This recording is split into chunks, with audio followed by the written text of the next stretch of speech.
صل وسلم دائما أبدا على حبيبك خير الخلق كلهم. هو الحبيب الذي ترجى شفاعته،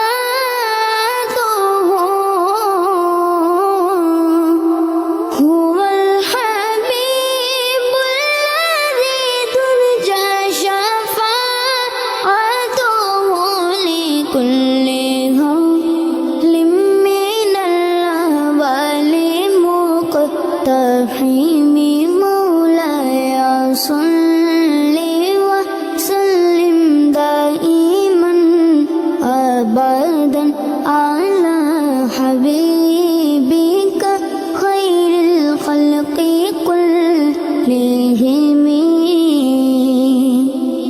مولاي صل